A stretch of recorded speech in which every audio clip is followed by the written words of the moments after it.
Olá, bom dia. Eu me chamo Davi Gomes Pereira. Eu sou estudante do curso de Teologia da Unicesumar. E a matéria a qual estamos estudando é a Introdução à Psicologia, Aplicação Pastoral. E aqui nós vamos apresentar o que foi sugerido pelo professor na atividade MAPA, que é sobre psicologia. Como surgiu a psicologia? A psicologia surgiu através da observação dos filósofos gregos na tentativa de observar como as pessoas se comportavam. Apesar de se basear exclusivamente nas observações, elas trouxeram diversas contribuições que perduraram ao longo de toda a Idade Média. Em suma, a psicologia é quase tão antiga quanto a história da humanidade. Tal como aconteceu com muitas ciências que temos hoje, a psicologia teve início na antiga Grécia. E a palavra psicologia vem da união de dois termos: psique, que significa alma, e logos, que significa estudo. E é nisso que essa matéria consiste. Ela surgiu como um intento de compreender a alma humana. E por isso que ela originalmente está ligada à filosofia e à teologia. E falando de psicologia, não podemos deixar de mencionar o filósofo Sócrates, que na época de 350, aproximadamente a 400 a.C., em meio a seus escritos, fez menção de uma frase que tem todo sentido quando falamos de psicologia, que é a seguinte frase: conheça-te a ti mesmo. E é nisso que a psicologia se baseia. É o conhecimento de si, para que tenhamos respostas. Podemos dizer que o surgimento da psicologia se dá em 3 etapas. Ela se dá na etapa empírica, pré-científica e etapa científica. Nós passamos aí por Hipócrates, Agostinho, Robles, etc., até chegarmos em mais ou menos 1879 e temos, enfim, o primeiro laboratório de pesquisas psicológicas, que foi fundado por um alemão chamado Wilhelm Wundt, que deu base científica aos estudos e, por isso, é considerado o pai da psicologia moderna. Quais são as principais abordagens da psicologia? Primeira abordagem, a psicologia clínica. Segunda abordagem, a psicologia experimental. A terceira abordagem, a psicologia institucional. E a quarta abordagem, eu vou mencionar a psicologia social, dentre outras, mas essas 4 são as principais. Aí chegamos aqui na unidade 3. Uma coisa que me chamou muita atenção foi a percepção humana, que ela está muito ligada à visão, ou seja, como vemos as coisas, como as coisas ficam gravadas na nossa mente. A correspondência entre as duas realidades, a física, que é chamada de realidade objetiva, e a perceptiva, que é chamada de realidade subjetiva. E o interessante, ao mesmo tempo, é o individualismo, como cada um vê, ouve e toca cada coisa. Cada um tem uma forma única de ver. E as figuras da matéria que tivemos aqui, na unidade 3 e a 2, aquela figura que ela mostra a taça, que no primeiro olhar você vê uma taça, mas depois de orientado, você passa a ver o rosto de 2 pessoas de perfil.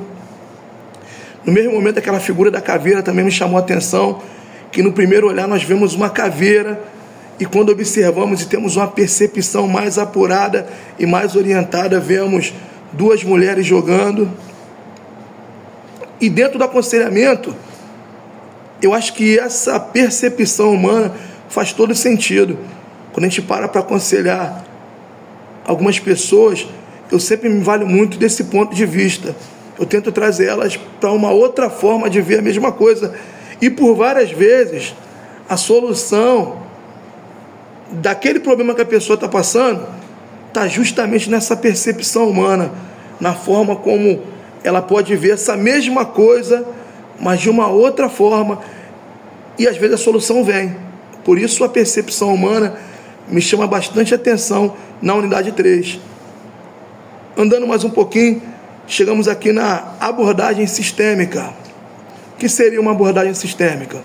É você fazer um histórico detalhado sobre o histórico do aconselhando, até porque você não tem como sugerir para ele um novo caminho, se ele não te falar de qual foi o antigo caminho, por onde ele passou para chegar até onde chegou, o que ele viveu, quem são os seus parentes, aonde ele mora.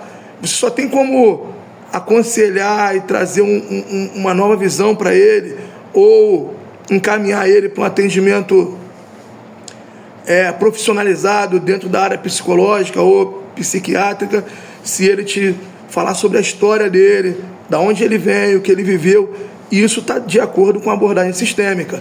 E quando eu falo de abordagem sistêmica, eu não posso deixar de fazer uso da Torre de Maslow, que me chamou muita atenção também dentro de abordagem sistêmica, que é a torre que demonstra o que o homem precisa ter para tão sonhada satisfação, embora essa satisfação raramente será alcançada, haja visto que o homem é um ser volitivo e desejante, ou seja, assim que ele realiza um desejo, explode um outro desejo no lugar desse desejo. Mas o fato é que nessa abordagem nós vamos mostrar para a pessoa que todo homem é portador praticamente das mesmas necessidades para que seja feliz. Necessidades fisiológicas, necessidade de segurança, necessidade de amor e pertença, necessidade de estima, de autorrealização, de conhecer e também necessidade de estética. E com base no que falamos até agora, chegamos aqui à unidade 5, que é onde a psicologia e a teologia se encontram. O interessante é, quando tu começa a estudar, tu vê com um pouquinho mais de tranquilidade que essas matérias têm tudo a ver. A psicologia, como nós falamos antes aí, que é a junção desses dois termos, alma e estudo da alma, que versa a psicologia, e ao mesmo tempo a teologia, que é o estudo sobre Deus. E como o curso que nós estamos fazendo aqui é de teologia cristã, nós enxergamos Deus como alguém que é inteiramente ligado no ser humano. É o maior interessado no humano, no ser humano. Então essas matérias se ligam muito quando nós pensamos no ser humano. A psicologia e a teologia se encontram no cuidado com o ser humano, com a vida humana. Elas têm basicamente as mesmas funções de dar respostas aos anseios da alma e com isso trazer mudanças significativas e positivas na forma de viver de cada homem. Pois bem, é isso, e é nessa parte que a teologia e a psicologia se encontraram, se encontram e vão continuar se encontrando, porque o objetivo é trazer uma nova forma de ver, uma nova forma de viver ao homem e ao seio de toda a sociedade. Eu fico por aqui, agradeço aí, tamo junto, vamos que vamos. Obrigado, Necesumar.